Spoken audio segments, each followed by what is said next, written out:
ഞാഴ്ച ചിന്തിച്ച ആ ഭാഗത്തിന്റെ തുടർമാനമായ ചില കാര്യങ്ങൾ ഓർപ്പിക്കുവാനാണ് കർത്താവിൽ ശരണപ്പെടുന്നത്. വെളിപ്പാട് പുസ്തകം 3-ാം അധ്യായത്തിന്റെ 11-ാമത്തെ തിരുവചനം നമുക്ക് വായിക്കാം.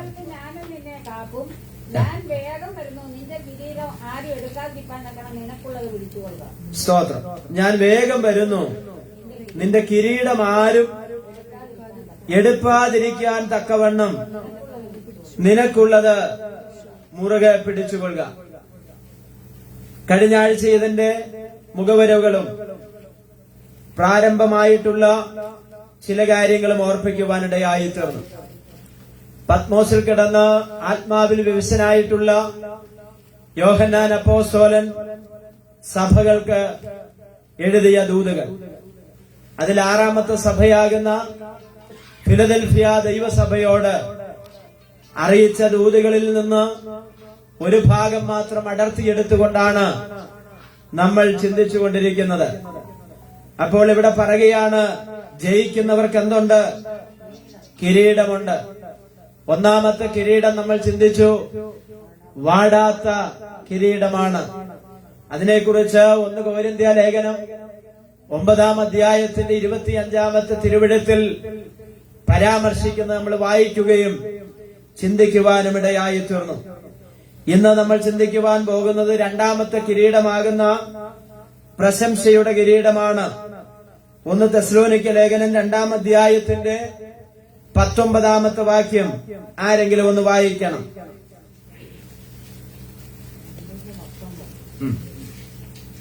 നമ്മുടെ കർത്താവായ യേശുവിന്റെ മുമ്പാകെ അവന്റെ പ്രത്യക്ഷതയിൽ ഞങ്ങളുടെ ആശയോ സന്തോഷമോ പ്രശംസ കിരീടമോ ആറാകുന്നു. നിങ്ങളും അല്ലയോ? അപ്പൊ നോക്കി, അവിടെ പറയുകയാണ് പ്രശംസയുടെ കിരീടം. ഇത് ആർക്ക് വേണ്ടിയുള്ളതാണ്? ആത്മാക്കളെ നേടുന്ന ദൈവമക്കൾക്ക് വേണ്ടി ദൈവം ക്രമീകരിച്ചു വെച്ചിരിക്കുന്ന ഒന്നാണ് പ്രശംസയുടെ കിരീടം. ആർക്ക് വേണ്ടിയാ? ആത്മാക്കളെ നേടുന്നവർക്ക്. അത് പാസ്റ്ററാകാം, ദൈവമക്കളാകാം, ആരുമാകാം. ഞാൻ സുവിശേഷം പറഞ്ഞ്, ഞാൻ രക്ഷിക്കപ്പെടുത്തി ദൈവസഭയിൽ കൊണ്ടുവന്ന, ഒന്നുകൂടി പറഞ്ഞാൽ കർത്താവിന്റെ അടുക്കലേക്ക് കൊണ്ടുവന്ന് രക്ഷാനിർണയം പ്രാപിക്കുവാൻ ഇടയായി തീർന്നിട്ടുള്ള ആരെങ്കിലും ഉണ്ടെങ്കിൽ അങ്ങനെയുള്ളവരെ നേടുന്നവർക്കാണ് എന്ത് ലഭിക്കുന്നത്? പ്രശംസയുടെ കിരീടം. ഇനി നമ്മുടെ ഉള്ളിൽ ഒരു ചെറിയ തെറ്റിദ്ധാരണ ഇല്ലാതില്ല.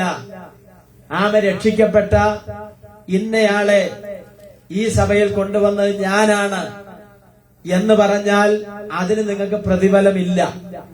നിങ്ങൾ വളരെ ശ്രദ്ധിക്കണം. രക്ഷിക്കപ്പെട്ട് നമ്മളുമായുള്ള ബന്ധത്തിൽ ഈ സഭയിലോ മറ്റേതെങ്കിലും സഭയിലോ ഒരു വിശ്വാസി വന്നാൽ അതിന് പ്രതിഫലം നമുക്കല്ല കിട്ടുന്നത്, അത് സന്തോഷമാണ്. പക്ഷേ അവരെ വിശ്വാസത്തിലേക്ക് നടത്തിയ, അവരോട് സുവിശേഷം പറഞ്ഞ, അവരെ സ്നാനപ്പെടുത്തിയ അവർക്കുള്ളതാണ് ഈ പ്രശംസയുടെ കിരീടം. നിങ്ങൾ സ്തോത്രം പറഞ്ഞില്ലല്ലോ, നിങ്ങൾ സ്തോത്രം പറഞ്ഞില്ലല്ലോ. അപ്പോൾ അങ്ങനെയുള്ള കിരീടം കിട്ടണമെങ്കിൽ ഒരാളെയെങ്കിലും എന്ത് ചെയ്യണം? സുവിശേഷം പറഞ്ഞ് രക്ഷയിലേക്ക് നടത്തിയിട്ടുണ്ടോ ഇല്ലയോ എന്ന് നമ്മൾ എന്ത് ചെയ്യണം? ഒന്ന് ചിന്തിക്കേണ്ട സമയമാണ്. കർത്താവ് നമുക്ക് ഈ ഭൂമിയിൽ ആയുസ് തന്നു, ആരോഗ്യം തന്നു, നല്ല കുടുംബജീവിതം തന്നു, നല്ല മക്കളെ തന്നു, നല്ല സൗകര്യം തന്നു, നല്ല വീട് തന്നു, നല്ല വാഹനം തന്നു, എല്ലാ സാഹചര്യങ്ങളും ദൈവം തന്നു. എന്നാൽ ദൈവത്തിന് വേണ്ടി ഒരാത്മാവിനെ നേടുവാൻ കഴിഞ്ഞിട്ടുണ്ടോ എന്നുള്ളത് നമ്മുടെ ഹൃദയത്തോട് ഞാൻ ചോദിക്കുകയല്ല, ദൈവത്തിന്റെ ആത്മാവ് നമ്മുടെ ഹൃദയത്തോട് ചോദിക്കുമ്പോൾ നമുക്കതിനെന്താണ് ഉത്തരം പറയാനുള്ളത്? സ്തോത്രം. Price the Lord. നിങ്ങൾ സ്തോത്രം പറഞ്ഞേ. ഹല്ലേലൂയ. അതുകൊണ്ടാണ് നമ്മൾ ലഘുലേഖ കൊടുക്കണം, സുവിശേഷം പറയണം, വിശ്വാസത്തിലേക്ക് ആളുകളെ നയിക്കണമെന്ന് പറയുന്നതിന്റെ താല്പര്യം. സുവിശേഷം പറയാത്തതുകൊണ്ട് സഭയിലെ പേര് വെട്ടത്തില്ല. നിങ്ങൾ ആത്മാക്കളെ കൊണ്ടുന്നില്ല എന്ന് കരുതി യേശു നിങ്ങളുടെ പേര് വെട്ടത്തില്ല. സഭായോഗത്തിന് സ്ഥിരമായി വരികയും സഭയുടെ എല്ലാ കാര്യങ്ങളും നിങ്ങൾ അനുഷ്ഠിച്ച് സഭയെ അനുസരിച്ച് ശുശ്രൂഷകനെ സ്തോത്രം അല്ലെങ്കിൽ ദൈവസഭയുടെ ക്രമീകരണങ്ങൾ വിധേയപ്പെട്ടു പോയാൽ നിങ്ങളുടെ പേര് രജിസ്റ്ററിലുണ്ടാകും. നിങ്ങൾ IPCയിലെ മെമ്പറായി തീരും. പക്ഷേ ഈ കിരീടം കിട്ടണമെങ്കിൽ ഇവിടുത്തെ രജിസ്റ്ററിൽ പേരുണ്ടായതുകൊണ്ട് കാര്യമില്ല. ആത്മാക്കളെ നേടുന്നവരായി തീരണം. ഞാനൊരു 7 പുസ്തകം തന്നു. 7 14 പുസ്തകം 7 പേർക്ക് തന്നു. നിങ്ങളോട് അത് തിരിച്ചു കൊണ്ടുവരണമെന്ന് ഞാൻ പറഞ്ഞു. കൊണ്ടുവന്നിരുന്ന് കൈവക്കുകയും ദയവേട്ടം കൊണ്ടുവന്നിട്ടുണ്ട്. ബാക്കിയുള്ള 6 പേരും അടുത്ത ആഴ്ച വരുമ്പോ കൊണ്ടുവരണം. 2 പുസ്തകവും നിങ്ങൾ കൊണ്ടുവരണം. അത് ഞാൻ നോക്കിയിട്ട് നിങ്ങൾ കൊടുത്ത ആളുകൾ അത് ഫില്ലപ്പ് ചെയ്ത് നിങ്ങളുടെ കയ്യിൽ അത് തിരിച്ചേൽപ്പിച്ചെങ്കിൽ ഒരു ബൈബിള് നിങ്ങളുടെ കയ്യിൽ തരിക. എന്തിനു വേണ്ടിയാണ്? സ്നേഹിതനെ കൊണ്ടുപോയി സമ്മാനമായി കൊടുക്കുവാൻ വേണ്ടി. സ്തോത്രം. അപ്പൊ നോക്കിയേ, നമ്മൾ വേറൊരു കാര്യമായിരുന്നെങ്കിലോ നമ്മൾ ഇന്ന് തന്നെ കൊണ്ടുപോയി കൊടുത്തേനെ. നമ്മൾ പറയും 2 മണിക്ക് കൊടുത്തിട്ട് ഒരു 5 മണിക്ക് ഞാൻ വരും, അപ്പത്തേന് അതെന്ത് ചെയ്തേനെ. സ്തോത്രം. പക്ഷെ ഇത് സ്വർഗത്തിലെ കാര്യമായത് കൊണ്ട് 2 മാസം കഴിഞ്ഞിട്ടും നമ്മൾ അതെന്ത് ചെയ്തില്ല, തിരിച്ചു വാങ്ങിയില്ല. സ്തോത്രം. അപ്പൊ ഞാനിങ്ങനെ എന്തുകൊണ്ടാണ് നാം ആത്മാക്കളെ നേടേണ്ടത് എന്ന് ദൈവവചനം പറയുന്നത്. സ്തോത്രം. ഇവിടെ പ്രശംസയുടെ കിരീടം ആർക്കുള്ളതാ? ആത്മാക്കളെ നേടുന്നവർക്ക്. എന്തുകൊണ്ടാണ്, ഞാനൊരു ചോദ്യം ചോദിച്ചു, എന്തുകൊണ്ടാണ് ആത്മാക്കളെ നേടണമെന്ന് അസന്നിഗ്ധമായിട്ട് അല്ലെങ്കിൽ സുവിശേഷം അറിയിക്കണമെന്ന് ദൈവവചനം ഉച്ചൈസ്വരം വിളിച്ചു പറയുന്നത് എന്തുകൊണ്ട്? അപ്പോൾ ചില കാരണങ്ങൾ എനിക്ക് കിട്ടി. നിങ്ങൾക്കറിയാവുന്ന കാരണങ്ങൾ തന്നെയാണ്. പ്രധാനമായി ദൈവത്തിന്റെ കൽപ്പനയാണ്. സ്തോത്രം. ഇതെന്തിനാണ് അറിയിക്കുന്നത്? ഇത് അറിയിച്ചില്ലെങ്കിൽ ഞാൻ പറഞ്ഞു സഭ മുടക്കത്തില്ല, വരാതിരിക്കാൻ വരരുത് എന്ന് പറയത്തില്ല.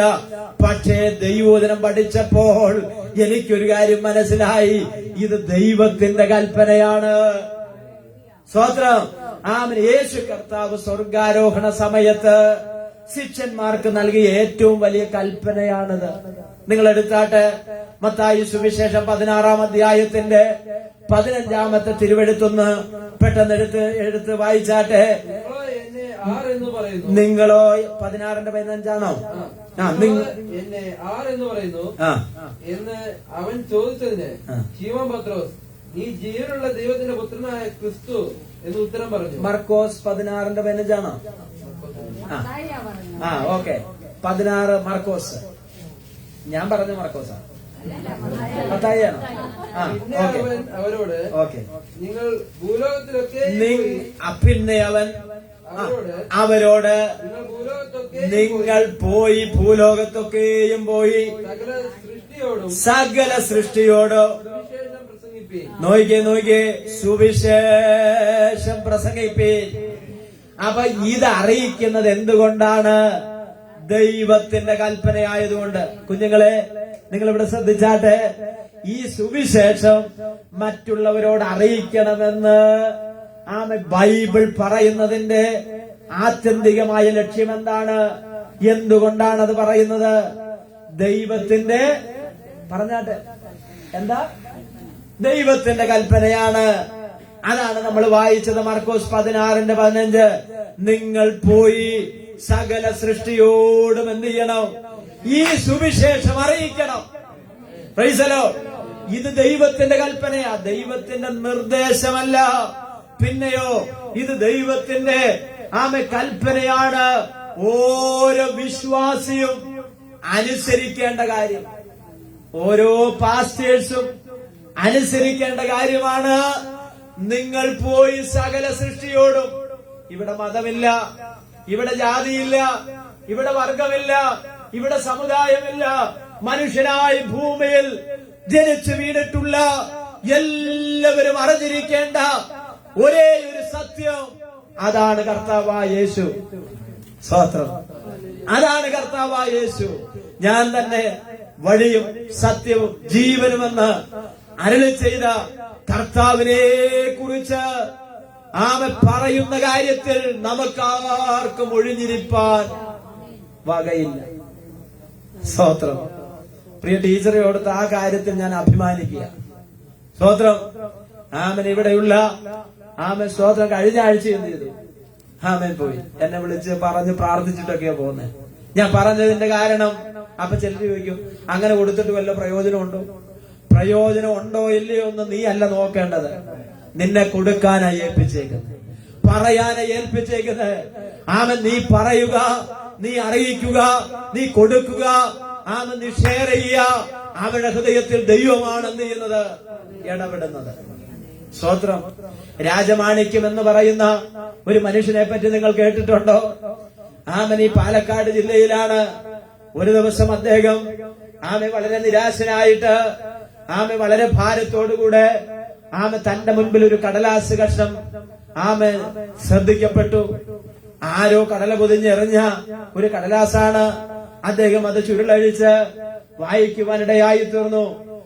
നോക്കിയപ്പോൾ അതൊരു ലഘുലേഖയാണ്. യേശു കർത്താവിനെ കുറിച്ച് ആ പേപ്പറിൽ എഴുതിയിട്ടുണ്ടായിരുന്നു. നിങ്ങൾ ശ്രദ്ധിക്കൂ. അദ്ദേഹം അത് വായിച്ച് യേശുവിനെ രക്ഷകനായി സ്വീകരിച്ചു. ഒരു പേപ്പർ കർഷണത്തിൽ എഴുതപ്പെട്ട യേശുവിനെ കുറിച്ചുള്ള വചനം ആ മനുഷ്യന്റെ ഹൃദയത്തിൽ പരിവർത്തനം ഉളവാക്കിയെങ്കിൽ ഇന്ന് പകൽക്കാലം പറയാ, നമ്മൾ പ്രസംഗിക്കുന്ന, നമ്മൾ വിശ്വസിക്കുന്ന ദൈവത്തിന്റെ വചനത്തിന് എന്തുണ്ട്? ശക്തിയുണ്ട്, ശക്തിയുണ്ട്. ഹല്ലേലൂയ. ഈ വചനം എത്ര പഴക്കമുള്ളതാണെങ്കിലും ഇതിലെ സുവിശേഷം മനുഷ്യനെ മാറ്റിമറിക്കുന്നതാണ്. Price the Lord. ഈ വചനം ആരെയും മതം മാറ്റുന്നില്ല. മറിച്ച് ഇത് മനുഷ്യന്റെ ഹൃദയത്തിൽ പരിവർത്തനം ഉണ്ടാക്കുകയാണ്. അവൻ പാപത്തോട് ഗുഡ് ബൈ പറയുകയാണ്. അവന്റെ ജീവിതത്തിന് ആകമാനം ഒരു വ്യത്യാസമുണ്ടാകുകയാണ്. അവൻ മടങ്ങി വരികയാണ്. അവൻ ഇരുട്ടിൽ നിന്ന് വെളിച്ചത്തിലേക്ക് അവൻ വരികയാണ്. അവന്റെ ഹൃദയത്തിൽ സമാധാനം ലഭിക്കുകയാണ്. അവന്റെ ഹൃദയത്തിൽ ആ ശൂന്യത പരിഹരിക്കപ്പെടുകയാണ്. ആമേൻ. സ്തോത്രം. നോക്കിയേ, അപ്പൊ ദൈവത്തിന്റെ കൽപ്പനയാണ്. ഒന്ന്, ദൈവത്തിന്റെ കൽപ്പന. രണ്ട്, ദൈവത്തിന്റെ ആഗ്രഹമാണ്. സ്തോത്രം. നമ്മുടെ മക്കളുടെ ആഗ്രഹം നമ്മൾ എന്ത് ചെയ്യും? എത്ര ബുദ്ധിമുട്ടിയാണെങ്കിലും സാധിപ്പിച്ചു കൊടുക്കേണ്ട ആഗ്രഹമാണെങ്കിൽ നമ്മൾ എന്ത് ചെയ്യും? സാധിപ്പിച്ചു കൊടുക്കും. സ്തോത്രം. അവരാഗ്രഹത്തോടെ പറയാ, പപ്പ കുറെ കാലമായി ഷവർമ്മ കഴിച്ചിട്ട്, കുറെ കാലമായി എന്ത് ഷവർമ്മ കഴിച്ചിട്ട്. കൊച്ചു പിടിവാശി പിടിച്ചു. ശരിയാ, അവൻ ഇങ്ങനൊന്നും ചോദിക്കാറില്ല. അവന്റെ ഒരു ആഗ്രഹമല്ലേ, അത് മണ്ണാർക്കാട് കിട്ടുള്ളൂ. നമ്മൾ ശ്രീകൃഷ്ണപുരത്തു നിന്നാണെങ്കിലും മണ്ണാർക്കാട് പോയിട്ട് ആ കുഞ്ഞിന് എന്ത് ചെയ്യും? സ്വത്രം. നമ്മുടെ കുഞ്ഞുങ്ങളുടെ ആഗ്രഹം. ഞാൻ തിന്നുന്നൊരു കാര്യമാണ് പറഞ്ഞത്. അതിപ്പോ വസ്ത്രമാകാം, മറ്റുള്ളത് എന്തുമായിക്കൊള്ളട്ടെ. അത് ഒരു മാതാവെന്ന നിലയിൽ, പിതാവെന്ന നിലയിൽ നമ്മുടെ മക്കൾക്ക് വേണ്ടി നമ്മളത് നിവർത്തിച്ചു കൊടുക്കുന്ന എന്താണ്? നമ്മുടെ കുഞ്ഞിന്റെ ആഗ്രഹമാണ്. സ്വത്രം. എന്നതുപോലെ ദൈവത്തിന്റെ ആഗ്രഹമാണ് ഞാനും നിങ്ങളും എന്ത് ചെയ്യണമെന്നുള്ളത്? സുവിശേഷം അറിയിക്കുക എന്നുള്ളത്. ഒന്ന്, ദൈവത്തിന്റെ കൽപ്പന. രണ്ട്, ദൈവത്തിന്റെ ആഗ്രഹം. ഒന്ന് തിമോത്തിയോസ് എടുത്താട്ടെ, 2-ാം അധ്യായത്തിന്റെ 4-ാമത്തെ വാക്യം വായിച്ചാട്ടെ.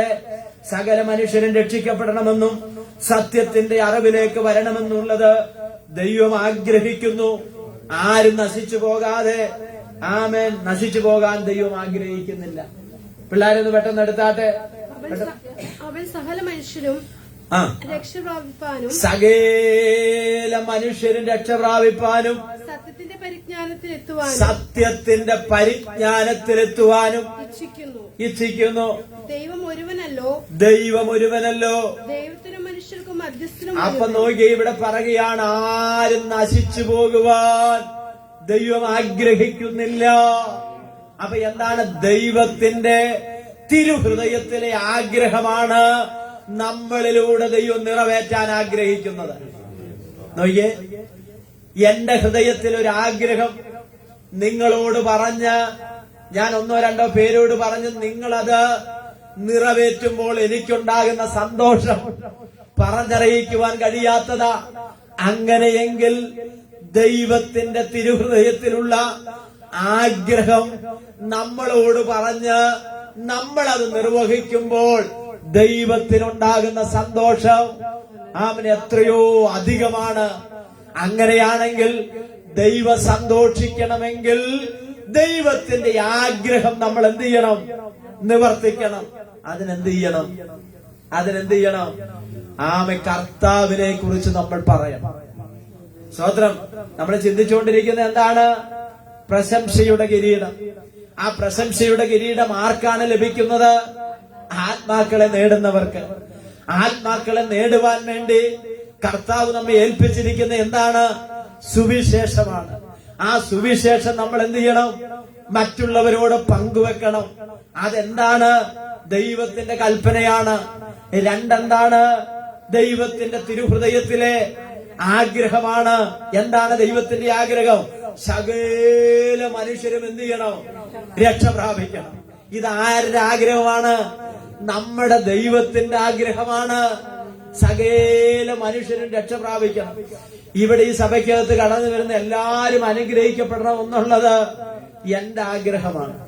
നിങ്ങൾക്ക് നല്ല പുതിയ വീട് കിട്ടണം, നല്ല വാഹനം കിട്ടണം, നിങ്ങളുടെ മക്കൾ അനുഗ്രഹിക്കപ്പെടണം, കൂട്ടത്തിൽ ഞങ്ങളുടെ മക്കളും അനുഗ്രഹിക്കപ്പെടണം. സ്തോത്രം. ആമൻ. ഞങ്ങളും അനുഗ്രഹിക്കപ്പെടണം എന്ന് പറഞ്ഞാൽ നമ്മളെല്ലാവരും എന്ത് ചെയ്യണം? അനുഗ്രഹിക്കപ്പെടണം. ആമൻ. ഞങ്ങളും നിങ്ങളും ഒന്നും ആമൻ തെറ്റിദ്ധരിക്കരുത്. അറിയാം, നമ്മൾ പറഞ്ഞു പോകുമ്പോ അങ്ങ് പറയുന്നത് നമ്മളും നിങ്ങളും ഇല്ല, നമ്മൾ. ആമൻ. ഒരു രണ്ടുപേര് കല്യാണം കഴിച്ചു. ആമൻ. രണ്ടുപേര് കല്യാണം കഴിച്ചവര് ഒരാളുടെ ഭർത്താവ് മരിച്ചു പോയതും ഒരാളുടെ ഭാര്യ മരിച്ചു പോയതും. അപ്പൊ അവർക്ക് രണ്ടുപേർക്കും ഓരോ കുട്ടികളുണ്ട്. നിങ്ങൾ ശ്രദ്ധിക്കുന്നുണ്ടോ? കല്യാണം കഴിക്കാത്തവരും ശ്രദ്ധിക്കണം, കഴിക്കാൻ പോകുന്നവരും കഴിച്ചവരും ശ്രദ്ധിക്കുക. അപ്പം രണ്ടുപേരുടെയും ഭർത്താവ് മരിച്ചു, ഭാര്യ മരിച്ചു. അവർക്ക് രണ്ടുപേർക്കും എന്തുണ്ട്? ഓരോ കുട്ടികളുണ്ട്. ഇങ്ങനെയുള്ളവർ രണ്ടുപേരും എന്ത് ചെയ്തു? വിവാഹിതരായി. അപ്പം അവർക്കുണ്ടാകുന്ന 2 കുട്ടികളും ഉണ്ടായിരുന്നു, ഇവരും. അങ്ങനെ 4 പേര്. അങ്ങനെ ഇവർക്ക് രണ്ടുപേർക്കും ഒരു കുട്ടിയുണ്ടായി. സ്തോത്രം. അപ്പൊ അങ്ങനെ ഒരു ദിവസം എന്ത് ചെയ്തു? ഭാര്യ ഭർത്താവിനെ വിളിച്ചു പറയുകയാണ്, നിങ്ങളുടെ കുട്ടി എന്റെ കുട്ടിയെ നമ്മുടെ കുട്ടികൾ എന്ത് ചെയ്തു? സ്തോത്രം. അപ്പൊ നിങ്ങളും നമ്മളും സ്തോത്രം. 2 കുട്ടികളും കൂടി നമ്മുടെ കുട്ടി എന്ത് ചെയ്തു? സ്തോത്രം. അപ്പൊ ഞാൻ പറഞ്ഞത് ഞങ്ങളും നിങ്ങളുമില്ല, നമ്മൾ ഒരുമിച്ച് സകല മനുഷ്യരും രക്ഷ പ്രാപിക്കണമെന്ന് ദൈവം ആഗ്രഹിക്കുന്നു. ആ ആഗ്രഹം നമ്മളിലൂടെയാണ് ദൈവം എന്ത് ചെയ്യാൻ ആഗ്രഹിക്കുന്നത്. അതിനാണ് കോട്ടപ്പുറത്തു നിന്നും നിലമ്പൂരിൽ നിന്നും കുമരംപുത്തൂരിൽ നിന്നും മണ്ണാർക്കാട് നിന്നും വിയ്യക്കുറിശിയിൽ നിന്നും നമ്മൾ താമസിക്കുന്ന പേരങ്ങ് പറഞ്ഞോ, അവിടെ നിന്നൊക്കെ നമ്മളെ ദൈവം വിളിച്ചത് എന്തിനു വേണ്ടിയാണെന്നറിയാമോ? കസാറയ്ക്ക് പേടിയാകും, അതുകൊണ്ട് വന്നിരിക്കാനല്ല. മറിച്ച് ദൈവത്തിന്റെ ആഗ്രഹം എന്നിലൂടെ നിവർത്തിക്കാൻ. സ്വതന്ത്രം ഒന്ന് പറഞ്ഞാട്ടെ, നെഞ്ചത്തോട്ട് കൈവച്ചിട്ടൊന്ന് പറഞ്ഞ്, ദൈവത്തിന്റെ ആഗ്രഹം എന്നിൽ നിവർത്തിക്കാനാണ് ദൈവം എന്നെ വിളിച്ചിരിക്കുന്നു എന്ന് പറഞ്ഞേ. ചിലര് വെക്കുന്നില്ല, പേടിയാ. സ്തോത്രം. വിളിച്ചിട്ടില്ലെന്ന് അവർക്കറിയാം. സ്തോത്രം. അപ്പൊ നോക്കിയ ഞാൻ പറഞ്ഞത്, നശിച്ചു പോകുന്നവരോടുള്ള ദൈവത്തിന്റെ സ്നേഹമാടുത്തത്. 1 ദൈവത്തിന്റെ കൽപ്പന, 2 ദൈവത്തിന്റെ ആഗ്രഹം, 3 നശിച്ചു പോകുന്നവരോടുള്ള ദൈവത്തിന്റെ സ്നേഹം. നശിച്ചു പോകുന്നവരോടുള്ള ദൈവത്തിന്റെ സ്നേഹം. ലൂക്കോസ് 19:10 വായിച്ചേ. ലൂക്കോസ് 19:10. നശിച്ചു പോകുന്നവരോടുള്ള ദൈവത്തിന്റെ സ്നേഹം. കാണാതെ പോയതിനെ തിരഞ്ഞു രക്ഷിപ്പാനല്ലോ മനുഷ്യപുത്രൻ വന്നത്. കാണാതെ പോയതിനെ. അപ്പൊ നശിച്ചു പോകുന്നവരെ കുറിച്ചുള്ള ദൈവത്തിന്റെ അതിയായ സ്നേഹമാണ്. സ്തോത്രം. നശിച്ചു പോകുന്നവരെ കുറിച്ചുള്ള ദൈവത്തിന്റെ സ്നേഹം. അപ്പൊ ഇവിടെ വായിക്കുകയാണ്, ഒന്നൂടെ വായിച്ചാൽ. കാണാതെ പോയതിനെ തിരഞ്ഞ് രക്ഷിപ്പാനല്ലോ മനുഷ്യപുത്രൻ ഈ ഭൂമിയിൽ വന്നത്. നശിച്ചു പോയതിനെ, കാണാതെ പോയതിനെ, പാപത്തിൽ അകപ്പെട്ട് കിടക്കുന്ന ഒന്നിനെ എന്ത് ചെയ്യാനാണ്? രക്ഷിക്കാൻ വേണ്ടിയാണ് കർത്താവ് സ്വർഗത്തിൽ നിന്ന് ഈ ഭൂമിയിലേക്ക് സകല സ്വർഗീയ മഹിമകളെയും വെടിഞ്ഞുകൊണ്ട് ദൈവത്തോടുള്ള സമത്വം മുറുകെ പിടിച്ചുകൊള്ളണം എന്ന് വിചാരിക്കാതെ ഈ ഭൂമിയിലേക്ക് ഇറങ്ങി വന്നതിന്റെ സത്യമെന്ന് പറയുന്നത്, രഹസ്യമെന്ന് പറയുന്നത് നശിച്ചു പോകുന്നവരെ കുറിച്ചുള്ള ദൈവത്തിന്റെ സ്നേഹമാണ്. ദൈവത്തോടുള്ള സമത്വം എന്ന് പറഞ്ഞാൽ എന്താ? തുല്യത അല്ലെ? സമത്വം എന്ന് പറഞ്ഞാൽ എന്താ? തുല്യത എന്ന് പറഞ്ഞാൽ ദൈവത്തോടുള്ള തുല്യത വേണ്ട എന്ന് ആര് വെച്ചു? കർത്താവ് വെച്ചു. എന്നിട്ട് ഈ ഭൂമിയിലേക്ക് മരിക്കാൻ വേണ്ടി, ജീവിക്കാൻ വേണ്ടിയല്ല, എന്തിനു വേണ്ടിയാ? മരിക്കാൻ വേണ്ടി വന്നവനാണ് കർത്താവായ യേശു. ഇവിടെ ഒരു സാമ്രാജ്യം പണിത്, ഇവിടെ ഒരു വലിയ സംരംഭം ഉണ്ടാക്കി അതിന്റെ പ്രസിഡന്റ് ആകാൻ വേണ്ടി വന്നതല്ല. സ്തോത്രം. ആ മെച്ചാണ ഭൂമിയിൽ സ്വർഗീയ മഹിമകളെ വിട്ടുകൊണ്ട് ഫിലിപ്പിയ ലേഖനത്തിൽ പറയുകയാണ്, അവൻ ദാസനായിട്ട് തീർന്നു, അവൻ മനുഷ്യനായിട്ട് മാറി, അവൻ മനുഷ്യന് സാദൃശ്യമുള്ളവനായി തീർന്നു. അല്ലേ? അങ്ങനല്ലേ വന്നേ? അവൻ എത്രത്തോളം ചെറുതാകാൻ പറ്റുമോ പിതാവായ ദൈവം എത്രത്തോളം ചെറുതാകാൻ പറ്റുമോ അത്രത്തോളം ചെറുതായി. ആമെ കന്യകമറിയുടെ ഉദരത്തിൽ ഇരിക്കത്തക്കവണ്ണം യേശു ചെറുതായി. പക്ഷെ സകല നാമത്തിനും മേലായ നാമം കൊടുത്ത് ദൈവം അവനെ ഉയർത്തി. അപ്പൊ ചെറുതായതുകൊണ്ട് നമുക്ക് എന്തെങ്കിലും പറ്റുമോ? സ്തോത്രം. ആമൻ. അതുകൊണ്ട് ഞാൻ പറഞ്ഞേ, ആമൻ, ഞാൻ പിടിച്ച മുയലിന് സ്തോത്രം എത്ര കൊമ്പാ? 2, 3. സ്തോത്രം. ഹല്ലേലൂയ. ആമൻ. ഞാൻ പറഞ്ഞത്, ആമൻ, ഒന്ന് താണെന്ന് എഴുതി ഒന്നും പറ്റത്തില്ലെന്ന്. സ്തോത്രം. ഒന്ന് വിട്ടുകൊടുത്തെന്ന് എഴുതി ഒന്നും പറ്റത്തില്ല, ഒന്ന് താന്നു കൊടുത്തെന്ന് എഴുതി ഒന്നും പറ്റത്തില്ല. ആമൻ നമുക്ക് മാതൃക കാണിച്ചു തന്ന ആരാ? അതുകൊണ്ടല്ലേ നിങ്ങൾ പല കാര്യങ്ങളും എന്നോട് വന്ന് പറയുമ്പോ ഞാൻ പോട്ടച്ചായ, പോട്ട് അമ്മാമേ, പോട്ട് സഹോദരി എന്ന് പറയുന്ന എന്താണെന്നറിയാമോ? ഒന്ന് വിട്ടുകൊടുക്ക, ഒന്ന് താന്നു കൊടുക്ക, ആ പ്രശ്നം ഇവിടെ പരിഹരിക്കുക. സ്തോത്രം. ആമൻ. നമ്മൾ ആരുടെ മക്കളാ? ദൈവത്തിന്റെ മക്കളാ. സ്തോത്രം. നമ്മള് മനുഷ്യരായതുകൊണ്ട് അഭിപ്രായ വ്യത്യാസങ്ങൾ ഉണ്ടാകും, യോജിപ്പ് കുറവൊക്കെ ഉണ്ടാകും. ആമ വ്യത്യസ്ത അഭിപ്രായം ഒക്കെ നമുക്ക് എന്ത് ചെയ്യും? വരും. എന്റെ ചിന്തയല്ല ഇവിടെ ഇരിക്കുന്ന നമ്മുടെ മറ്റുള്ളവരുടെ ചിന്ത. ഇവിടെ ഇരിക്കുന്ന മറ്റുള്ളവരാകുന്ന നമ്മുടെ ചിന്തയല്ല നമ്മുടെ അടുത്തിരിക്കുന്നവരുടെ ചിന്ത. ആളുകൾക്ക് അവരുടേതായിരുന്ന അറിവ് വെച്ചിട്ട്, അവരുടെ കഴിവ് വെച്ചിട്ട്, അവരുടെ പരിചയം വെച്ചിട്ട് വ്യത്യസ്ത അഭിപ്രായങ്ങളും വ്യത്യസ്തമായ അറിവുകളും ഉണ്ട്. അതെല്ലാരും അംഗീകരിക്കണമെന്നില്ല, എന്നാൽ പലരും എന്ത് ചെയ്യും? അംഗീകരിക്കും. ഞാൻ പറഞ്ഞത് ഇതൊക്കെ ദൈവം കൊടുക്കുന്ന കാര്യങ്ങളാണ്. പക്ഷെ ദൈവമായിരുന്നവൻ താഴുവാൻ കഴിഞ്ഞു എങ്കിൽ അതും എത്ര കണ്ട് സ്തോത്രം. ഒരു മറിയുടെ ഉദരത്തിൽ കൊള്ളണമെങ്കിൽ എത്ര ചെറുതാകണം? അത്രത്തോളം ആര് ചെറുതായി? യേശു ചെറുതായി. അങ്ങനാണെങ്കിൽ ആ യേശുവിനെ ചുമക്കുന്ന നമ്മളോ അതിനേക്കാൾ ചെറുതാകണം. അതുകൊണ്ട് ഞാൻ പറഞ്ഞു വന്നത്, തന്നെത്താൻ താഴ്ത്തുന്നവൻ എന്ത് ചെയ്യും? ഉയർത്തപ്പെടും. സ്തോത്രം. നോക്കിയേ, അവൻ ലോകത്തിൽ അനേക പ്രത്യാശ ഇല്ലാതെയും പാപത്തിന്റെ അടിമത്തത്തിലും കഴിയുകയാണ്. ലോകത്തിലുള്ളവർക്ക് എന്തില്ല? പ്രത്യാശയില്ല. പാപത്തിന്റെ അടിമത്തത്തിൽ അവരെന്ത് ചെയ്യുകയാണ്? കഴിയുകയാണ്. ക്രിസ്തുവിന്റെ സ്നേഹം അനുഭവിച്ചറിഞ്ഞവർ ആ സ്നേഹം മറ്റുള്ളവരിലേക്ക് എത്തിക്കുവാൻ കടപ്പെട്ടവരാണ്. ക്രിസ്തുവിന്റെ സ്നേഹം രുചിച്ചറിഞ്ഞവർ മറ്റുള്ളവരിലേക്ക് ആ സ്നേഹം എത്തിക്കുവാൻ ആരാണ്? കടപ്പെട്ടവരാണ്. എന്താ കാരണം? നശിച്ചു പോകുന്നവരെ കുറിച്ചുള്ള യേശുവിന്റെ സ്നേഹം. സ്തോത്രം. അടുത്ത നിത്യതയുടെ ഗൗരവമാണ്. എന്താണ് നിത്യത എന്ന് പറയുന്നത്? അത് ഗൗരവമില്ലാതെ എടുക്കേണ്ട ഒന്നല്ല. ലോക മനുഷ്യർക്ക് നിത്യത എന്ന് പറയുന്നത് എന്താണെന്ന് അറിയത്തില്ല. ആ ഭാഷ അറിയുന്നവർ ഒറ്റ കൂട്ടരെയുള്ള ആരാ? ദൈവമാണ്. അതുകൊണ്ടാണ് നമ്മളെ വിട്ടുപിരിഞ്ഞ ആളെ കുറിച്ചൊരു വാർത്ത കൊടുക്കുമ്പോൾ നമ്മൾ പറയും നിത്യതയിൽ വിശ്രമിക്കുന്നു, അല്ലെങ്കിൽ അവർ നിത്യതയിലെത്തി. ഒരിക്കലും ഒരു പത്രക്കാരനെ വിളിച്ചിട്ട് മനോരമക്കാരനെ ഏജന്റിനെ വിളിച്ചു പറഞ്ഞു, ഇന്നുപോലൊരു വാർത്ത കൊടുക്കണം, ഇന്നയാള് നിത്യതയിൽ ചേർന്നു. അപ്പൊ പുള്ളി ചോദിച്ചു, ആ സ്ഥലം എവിടെയാണ്? കേരളത്തിൽ ഞാൻ ഇതുവരെ കേട്ടിട്ടില്ല. അപ്പൊ അതുകൊണ്ടാണ് ഞാൻ പറഞ്ഞത്, അത് ആത്മീകർക്കേ മനസ്സിലാകുകയുള്ളൂ. അപ്പൊ നിത്യതയുടെ ഗൗരവം എന്ന് പറയുന്നത് ചെറുതല്ല. ലോകത്തുള്ള മനുഷ്യന്റെ സ്തോത്രം ജീവിതം നിർണയിക്കുന്നത് ഈ ഭൂമിയിൽ വെച്ച നിത്യതയിൽ ജീവിക്കണോ വേണ്ടയോ എന്ന് തീരുമാനിക്കുന്നത് ഈ ലോകത്തിലെ ജീവിതത്തിന്റെ അടിസ്ഥാനത്തിലാണ്. Praise the lord. ആമേൻ. അതുകൊണ്ട് നിത്യതയുടെ ഗൗരവം ദൈവമക്കൾ വിട്ടുകളയരുത്. ആത്മീയ കാര്യത്തിന് അതിൻ്റെതായ ഗൗരവം കൊടുക്കണം. വീട്ടിലെ കാര്യത്തിന് അതിന്റെ ഗൗരവം, നമ്മൾ ജോലി ചെയ്യുന്ന ഓഫീസിൽ അതിന്റെ ഗൗരവം, നമ്മളായിരിക്കുന്ന ഓരോ സാഹചര്യങ്ങൾ അനുസരിച്ച് അതിൻ്റെതായ ഗൗരവമുണ്ട്.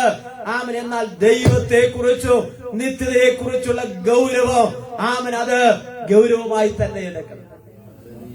കർത്താവായ യേശു ക്രിസ്തു മരിച്ചടക്കപ്പെട്ട് ഉയർത്തെഴുന്നേറ്റു എന്നാണ് നമ്മൾ പറയുന്നത്. അത് അതിൻ്റെതായ പവറോടെ പറയുന്നു. കർത്താവായ യേശു മരിച്ചടക്കപ്പെട്ട് എന്ത് ചെയ്തു? ഉയർത്തെഴുന്നേറ്റു. ആ ഉയർപ്പിന്റെ ശക്തിയാണ് എന്ന് പറഞ്ഞ് ഓരോന്നിനും അതിൻ്റെതായ അധികാരമുണ്ട്, അതിൻ്റെതായ ഗൗരവമുണ്ട്. സ്തോത്രം. അപ്പൊ നിത്യതയുടെ ഗൗരവം, ഭൂമിയിലെ ജീവിതം താൽക്കാലികമാണ്. ശരിയല്ലേ? ഭൂമിയിലെ ജീവിതം എന്താണ്? അത് താൽക്കാലികമാണ്, അത് ക്ഷണഭങ്കുരമാണ്. ഏത് സമയത്തും നമ്മുടെ കർത്താവ് നമ്മെ വിളിച്ചാൽ നമ്മൾ എന്താണ്, എന്ത് നമുക്കിവിടെ ഉണ്ടെങ്കിലും നമ്മൾ വിട്ടേച്ചു പോകണം. മനസ്സോടെ എന്തെങ്കിലുമൊക്കെ തരികയാണെങ്കിൽ അവർ പുതപ്പിച്ചു തരും, അതും വാങ്ങിപ്പോവുക. സ്വത്രം. ഹല്ലേലൂയ. ഒന്നും ഇവിടെ നിന്ന് കൊണ്ടുപോകാൻ പറ്റുകയില്ല.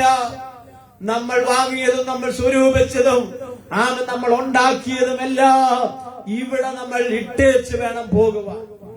അപ്പൊ നോക്കിയേ, ഭൂമിയിലെ ജീവിതം താൽക്കാലികമാണ്, എന്നാൽ മരണശേഷം ഒരു നിത്യതയുണ്ട്.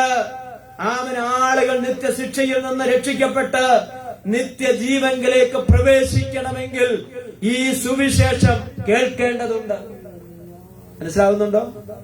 നിത്യനാശത്തിൽ നിന്ന് മനുഷ്യൻ രക്ഷപ്പെടണമെങ്കിൽ ഈ സുവിശേഷം കേൾക്കണം. ഈ സുവിശേഷം കേൾക്കണമെങ്കിൽ ഇതാരെങ്കിലും പറയണം. അതാരാ പറയേണ്ടത്? ആരാ പറയേണ്ടത്? അപ്പുറത്തെ ഹംസാക്കയോ ഇപ്പുറത്തെ ചന്ദ്രനോ അപ്പുറത്തെ ചാക്കോച്ചായനോ അല്ല പറയേണ്ടത്. ഞാനും നിങ്ങളുമാണ് ഇത് പറയേണ്ടത്. സ്വത്രം. നിത്യശിക്ഷയിൽ നിന്ന് ജനം വിടുവിക്കപ്പെടണമെങ്കിൽ നമ്മളിത് പറയുവാൻ ഒരുക്കമുള്ളവരായിരിക്കണം. സ്വത്രം. ഇനി സ്വർഗത്തിലെ സന്തോഷം നോക്കിയ, നിത്യതയുടെ ഗൗരവം, സ്വർഗത്തിലെ സന്തോഷം. സമയം ഞാൻ ഇവിടെ നിർത്താൻ പോവുകയാണ്. ഒരു പാവി മാനസാന്തരപ്പെടുമ്പോൾ നോക്കിയ, ലൂക്കോസ് 15:7 വാക്യം കൂടി വായിക്കാം. ലൂക്കോസ് 15:7 വാക്യം. അങ്ങനെ തന്നെ മാനസാന്തരം കൊണ്ട് ആവശ്യമില്ലാത്ത 99 നീതിവാന്മാരെ കുറിച്ച് ഉള്ളതിനേക്കാൾ മാനസാന്തരപ്പെടുന്ന ഒരു പാപിയെ ചൊല്ലി സ്വർഗത്തിൽ അധികം സന്തോഷമുണ്ടാകും. നോക്കിയ, 99 ഒരു പാപിയെ ചൊല്ലി സ്വർഗത്തിൽ എന്തുണ്ടാകും? നോക്കിയേ, നമ്മൾ നിസ്സാരമായിട്ട് കാണരുത്. സ്വർഗത്തിൽ സന്തോഷിക്കുന്ന എപ്പോഴാണെന്നറിയാമോ? എപ്പോഴാ സന്തോഷിക്കുന്നത്? ഒരു പാപിയുടെ മാനസാന്തരം സ്വർഗത്തിലെ ദൂതന്മാരും ദൈവവും സന്തോഷിക്കുന്ന സമയമാണ്. എപ്പോഴെങ്കിലും സ്വർഗം സന്തോഷിച്ചിട്ടുണ്ടോ? ഉണ്ടോ? നമ്മളോട് തന്നെ ചോദിക്കുക. നിങ്ങളൊന്ന് വീട്ടിൽ ചെന്നിട്ട് ആ കണ്ണാടിയുടെ മുമ്പിൽ ചെന്ന് ചോദിക്കണോ? വിശ്വാസത്തിൽ വന്നിട്ട് 50 കൊല്ലമായി. സ്വത്രം. ഭാര്യയോട് ചോദിച്ച ഭാര്യ വല്ലതൊക്കെ പറയും. ഭാര്യ ഭർത്താവിനോട് ചോദിച്ചാൽ ചിലപ്പോൾ ചെയ്യും, വല്ലതൊക്കെ പറയും. അതുകൊണ്ട് കണ്ണാടി നോക്കിയിട്ട് ചോദിക്കണോ, 50 കൊല്ലമായി വന്നിട്ട് ഞാൻ നിമിത്തം സ്വർഗം സന്തോഷിച്ച സമയം എപ്പോഴെങ്കിലും ഉണ്ടോ? സ്വത്രം. ഞാൻ 30 കൊല്ലമായി വന്നിട്ട് ഞാൻ നിമിത്തം സ്വർഗം സന്തോഷിച്ച ഏതെങ്കിലും സമയം ഉണ്ടായിട്ടുണ്ടോ? ആമേൻ. നമ്മൾ ഓരോരുത്തരും നമ്മളോട് ചോദിക്കുക. ഞാൻ എന്റെ മനസാക്ഷിയോട് ചോദിക്കുക. നമ്മൾ ഓരോരുത്തരും നമ്മുടെ മനസാക്ഷിയോട് ഇന്ന് പകൽക്കാലം ചോദിക്കണം. ചിരി അതിനകത്ത് അടങ്ങിയിട്ടുണ്ടെങ്കിലും ചിന്ത അതിനകത്തുണ്ട്. നിത്യതയുടെ ഗൗരവമാണ്. എന്താണ് സ്വർഗത്തിലെ സന്തോഷം എന്ന് പറയുന്നത്? ഭൂമിയിൽ ഒരു പാപി മാനസാന്തരപ്പെടുമ്പോൾ സ്വർഗം സന്തോഷിക്കുവാനിടയായിത്തീരും. ആമേൻ. നോക്കിയ സദൃശ്യം 11:30 എടുത്തേ. സദൃശ്യം 11:30.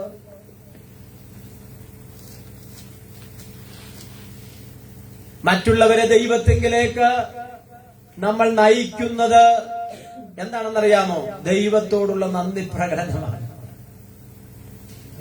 ജീവവൃക്ഷഫലം ജ്ഞാനിയായവൻ ഹൃദയങ്ങളെ നേടുന്നു. ജ്ഞാനിയായവൻ ഹൃദയങ്ങളെ നേടുന്നു. ഞാൻ പറയാം, ജ്ഞാനിയായവൻ ദൈവത്തെങ്കിലേക്ക് എന്ത് ചെയ്യുന്നു? ആളുകളെ നേടുന്നു. അപ്പൊ അവൻ ജ്ഞാനിയായവൻ ഹൃദയങ്ങളെ നേടുന്നു എന്ന് പറഞ്ഞാൽ അവൻ ആത്മാക്കളെ നേടുകയാണ്. അവൻ ആത്മാക്കളെ നേടുമ്പോൾ അവൻ എന്താണ്? സ്വർഗത്തിൽ സന്തോഷമുണ്ടാകും. സ്വർഗത്തിൽ എന്തുണ്ടാകും? ഇനി നമ്മളിത് ചെയ്തില്ലെങ്കിലും, അപ്പൊ ചിലർ ചോദിക്കുന്ന ഒരു ചോദ്യമാണ്, പാസ്റ്ററെ ഇനിയിപ്പൊ ഞങ്ങളത് ചെയ്തില്ലെങ്കിൽ. ഞാൻ ചോദിച്ച ചോദ്യം, അതിനുള്ള ഉത്തരവും ഞാൻ എഴുതിക്കൊണ്ട് വന്നിട്ടുണ്ട്. സ്തോത്രം. അപ്പൊ ഞാൻ ഈ ഭാഗം എഴുതിയിട്ട് ഞാൻ ചോദിച്ചു, അപ്പൊ ചിലർ ചോദിക്കും ഞാനിത് ചെയ്തില്ലെങ്കിലും. അപ്പൊ ഞാനത് ചോദിച്ചപ്പോ പറയുകയാണ്, ദൈവിക കൽപ്പനയുടെ ലംഘനമാണ്. ഗ്രേറ്റ് കമ്മീഷനാണിത്. ദൈവത്തിന്റെ ഉടമ്പടിയാണ്. ദൈവത്തിന്റെ സ്തോത്രം എന്താണ്? ഒരു നിയോഗമാണ്. ഈ സുവിശേഷം അറിയിച്ച് ദൈവത്തെങ്കിലേക്ക് ആളുകളെ കൊണ്ടുവരിക എന്നുള്ളത്. മതത്തിൽ ചേർക്കുകയല്ല, പേര് മാറ്റുകയല്ല, ഏതെങ്കിലും സംഘടനയെ ചേർക്കുകയല്ല, നിത്യതയിൽ ചേർക്കുക. നിത്യതയിൽ ദൈവരാജ്യത്തിൽ തങ്ങളുടെ പേരുകൾ എഴുതുക. നോക്കിയേ, ദൈവിക കൽപ്പനയുടെ ലംഘനമാണ്. ഞാനിത് ചെയ്യുന്നില്ല എങ്കിൽ നോക്കിയേ, ഒന്ന് ദൈവിക കൽപ്പനയുടെ ലംഘനമാണ്. ദൈവം നമുക്ക് തന്ന നിയോഗത്തെ നമ്മൾ എന്ത് ചെയ്യുന്നു? ലംഘിക്കുകയാണ്. ഇതിന്റെ ഗൗരവം നമ്മൾ മനസ്സിലാക്കണം. സ്തോത്രം. യേശുവിന്റെ മഹാ നിയോഗമാണ്. അതുകൊണ്ട് തന്നെ ഇത് ചെയ്യാതിരിക്കുന്നത് സ്തോത്രം ഒരു ഉത്തരവാദിത്തത്തിൽ നിന്ന് പിന്മാറുന്നതായിട്ടാണ്. ഈ ഉത്തരവാദിത്വത്തിൽ നിന്ന് നമ്മൾ എന്ത് ചെയ്യുക? പിന്മാറുകയാണ്. വീട്ടിലെ ഒരു ഉത്തരവാദിത്വം നമ്മളെ ഏൽപ്പിച്ചു, അതിൽ നിന്ന് നൈസായിട്ട് നമ്മൾ എന്ത് ചെയ്ത് മാറി. സഭയിൽ ഒരു ഉത്തരവാദിത്വം നമ്മളെ ഏൽപ്പിച്ചു, നൈസായിട്ട് നമ്മൾ എന്ത് ചെയ്തു? അതിൽ നിന്ന് ഒഴിഞ്ഞു മാറി. ഈ ഭാരമൊന്നും എനിക്ക് എന്ത് ചെയ്യാൻ പറ്റില്ല. ഞാൻ പറഞ്ഞത് സുവിശേഷം അറിയിക്കുന്നില്ല എങ്കിൽ സംഭവിക്കുന്നത് ദൈവത്തോടുള്ള ലംഘനമാണ്. ഇത് ഞാൻ പറയുന്നതല്ല, ദൈവത്തിന്റെ വചനം പറയാം. മറ്റുള്ളവർക്ക് ലഭിക്കേണ്ട അറിവ് നഷ്ടപ്പെടുകയാണ്. നമ്മളിത് പറയാത്തത് കൊണ്ട്, നമ്മളിത് അറിയിക്കാത്തത് കൊണ്ട് മറ്റുള്ളവർക്ക് ലഭിക്കേണ്ട ഒരു അനുഗ്രഹം എന്ത് ചെയ്യുന്നു? നമ്മൾ നിമിത്തം നഷ്ടപ്പെടുന്നു. നിങ്ങൾ ആരാധന കഴിഞ്ഞു, പെട്ടെന്ന് ഫസ്റ്റിൽ പോയ ആള് ആ റോഡിൽ ഒരു അപകടമുണ്ടെന്ന് മനസ്സിലാക്കി. നിങ്ങൾ എന്ത് ചെയ്യുന്നു? അപകടമുണ്ടെന്ന് മനസ്സിലാക്കി ബാക്കി പുറകെ വരുന്ന ആളുകളെ അറിയിക്കാതെ നിങ്ങൾ പോയി കഴിഞ്ഞാൽ എന്താണ് സംഭവിക്കുന്നത്? അവിടെ ഉണ്ടാകുന്ന അപകടത്തിൽ ഒരുപക്ഷെ പിന്നീട് പോകുന്നവർ ആരെങ്കിലും എന്തായിത്തീരും? ഇരയായിട്ട് തീരും. അതുകൊണ്ടാണ് നമ്മൾ റോഡിലൂടെ പോകുമ്പോൾ റോഡ് പണി നടക്കുന്നിടത്ത് അറിയിപ്പ് എഴുതി വെച്ചിരിക്കുകയാണ്, ഒരു സൂചന ബോർഡ് അവിടെ വെച്ചിരിക്കുകയാണ്. എന്താണ്? ഇതിലെ വാഹനങ്ങൾ നിരോധിച്ചിരിക്കുന്നു, അപകടങ്ങളുണ്ട്, ശ്രദ്ധിച്ചു പോകണമെന്ന് പറഞ്ഞ് ആ ബോർഡ് നമുക്കൊരു മുന്നറിയിപ്പ് തരികയാണ്. നോക്കൂ, മറ്റുള്ളവർക്ക് ലഭിക്കേണ്ട അറിവ് നമ്മൾ മുഖാന്തരം എന്ത് ചെയ്യുന്നു? നഷ്ടപ്പെടുകയാണ്. നമ്മളിത് പറയുന്നില്ല എങ്കിൽ നമ്മൾ നിമിത്തം അറിയിക്കേണ്ട അറിവ് മറ്റുള്ളവർക്ക് നഷ്ടപ്പെടുന്നു. വിശ്വാസിയുടെ വളർച്ചയെ ഇത് എന്ത് ചെയ്യുന്നു? ബാധിക്കുന്നു. വിശ്വാസിയുടെ വളർച്ചയെ ഇത് എന്ത് ചെയ്യും? ബാധിച്ചുകൊണ്ടിരിക്കും. എങ്ങനെയാണ്? ഒരാൾ തന്റെ വിശ്വാസം മറ്റുള്ളവരുമായി പങ്കുവെക്കുമ്പോഴാണ് ആ വിശ്വാസം കൂടുതൽ ആഴമുള്ളതായി തോന്നുന്നത്. നമ്മുടെ വിശ്വാസം മറ്റുള്ളവരുമായി പങ്കുവെക്കുമ്പോൾ നമ്മുടെ വിശ്വാസത്തിന്റെ ആഴം എന്ത് ചെയ്യും? വർദ്ധിക്കും. സ്തോത്രം. നമ്മുടെ വിശ്വാസത്തിന്റെ ആഴം വർദ്ധിക്കും. അത് നാം ചെയ്യാതിരിക്കുമ്പോൾ ആത്മീകമായി നിശ്ചലാവസ്ഥയിൽ നമ്മൾ മുൻപോട്ട് പോകും. ഞാൻ ചോദിക്കട്ടെ, ഒരു ഉദാഹരണം ആമേൻ സ്തോത്രം നിങ്ങൾ ആമേൻ മനസ്സിലാക്കാൻ വേണ്ടി പെട്ടെന്ന് നിർത്തുകയാണ്. ഈ സഭയ്ക്കകത്ത് ഒരു ഉത്തരവാദിത്വം നിങ്ങളെ ഏൽപ്പിച്ചാൽ ആ ഉത്തരവാദിത്വമുള്ള ഒരാള് ആ കാര്യത്തിൽ എന്തായിരിക്കണം? ആക്റ്റീവായിരിക്കണം. എന്നാൽ എന്നെ ഉത്തരവാദിത്വം ഏൽപ്പിച്ചിട്ടില്ലല്ലോ, അതുകൊണ്ട് എനിക്ക് ഇതിനകത്തൊന്നും പങ്കില്ലെന്ന് പറഞ്ഞ് പലപ്പോഴും നമ്മൾ എന്ത് ചെയ്യാറുണ്ട്? ഒഴിഞ്ഞിരിക്കാം. ഈ പല സംഘടനകളിലും ഉണ്ടാകുന്ന ഒരു പരാജയം ഇതാണ്. അവർ ഉത്തരവാദിത്വത്തിൽ ഇരിക്കുന്ന സമയത്ത് അവരെന്തായിരിക്കും? ആക്റ്റീവായിരിക്കും. അവരാ ഉത്തരവാദിത്വം നിന്ന് മാറിക്കഴിഞ്ഞാൽ പിന്നെ അവർ ആ മീറ്റിങ്ങിന് പോലും പിന്നെ എന്ത് ചെയ്തില്ല? വരത്തില്ല. ഞാൻ പറഞ്ഞത്, നമ്മളാരും ഈ ഉത്തരവാദിത്വത്തിൽ നിന്ന് നമ്മൾ ഒരാളെ ആ ഉത്തരവാദിത്വം ഏൽപ്പിച്ചാലും നമ്മൾ ആ വ്യക്തിയുടെ പുറകിൽ നമ്മൾ ഉണ്ടായിരിക്കും. ആമേൻ സ്തോത്രം. ആമേൻ. നമ്മളൊരു പാസ്റ്ററെ ഏൽപ്പിച്ച് മാറുകയല്ല, അല്ലെങ്കിൽ വേറൊരു വ്യക്തി ഏൽപ്പിച്ച് മാറുകയല്ല. ഇതെന്റെ കൂടെ ഉത്തരവാദിത്വമാണ്.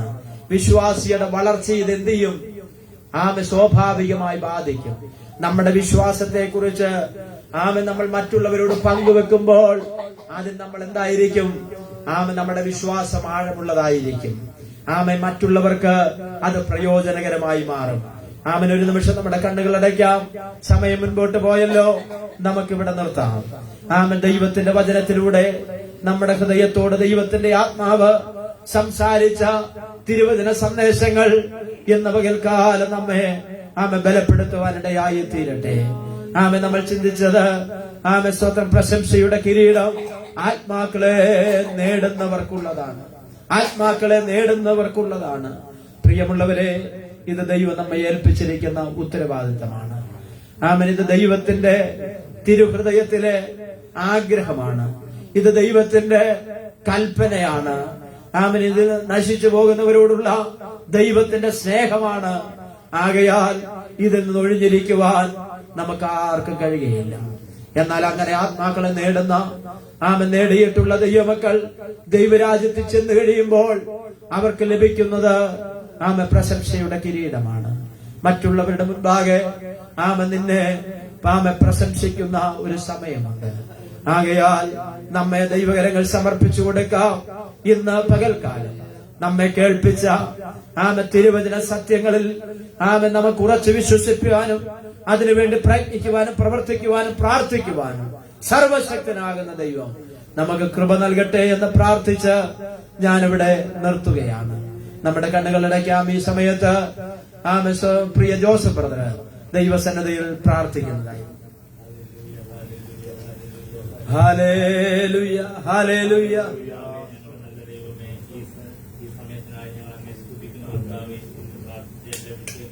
ആമേൻ, ഹല്ലേലൂയ. ഞങ്ങളുടെ ഉള്ളിലേക്ക് സമർപ്പിച്ച ഈ വചനങ്ങളെ ദൈവമേ അവിടുന്ന് കർത്താവെ ഞങ്ങൾക്ക് പൂർണ്ണമായിട്ടും അത് ഗ്രഹിക്കാനുള്ള ഹൃദയവും ബലവും അവിടുന്ന് തരണമെന്ന് പ്രാർത്ഥിക്കുന്നു. കർത്താവെ ഞങ്ങളെ അവിടുന്ന് അനുഗ്രഹിക്കണമെന്ന് പ്രാർത്ഥിക്കുന്നു. കർത്താവെ കടന്നുവന്ന എല്ലാവരെയും അവിടുന്ന് അനുഗ്രഹിക്കണമെന്ന് പ്രാർത്ഥിക്കുന്നു. വിഷയങ്ങളും ദൈവവാദവൃത്തങ്ങൾ വെക്കുന്നു. ഞങ്ങൾക്കായി ജീവന്റെ യേശുവിൻ നാമത്തിൽ തന്നെ ആമേൻ. പിതാവായ ദൈവത്തിന്റെ സ്നേഹവും പുത്രനായ യേശു കർത്താവിന്റെ കൃപയും പരിശുദ്ധാത്മാവിന്റെ കൂട്ടായ്മ നാം ഓർത്ത് പ്രാർത്ഥിച്ച എല്ലാ വിഷയങ്ങളോടും കടന്നു വന്ന ദൈവമക്കളോടും ഇന്നു മുതൽ എന്നാളും ഉണ്ടായിരിക്കുമാറാകട്ടെ. അറുക്കപ്പെട്ട കുഞ്ഞാടിന് മഹത്വം. Hallelujah, hallelujah, hallelujah. എല്ലാവരും ദൈവം ധാരാളമായി അനുഗ്രഹിക്കും. അടുത്ത നമ്മുടെ ഈ മാസത്തെ കുടുംബ പ്രാർത്ഥന ജോസഫ് ബ്രദർ നാളെ പറ്റുമോ? നാളെ വൈകുന്നേരം ജോൺസൺ ബ്രദറിന്റെ ഭവനത്തിൽ വെച്ച്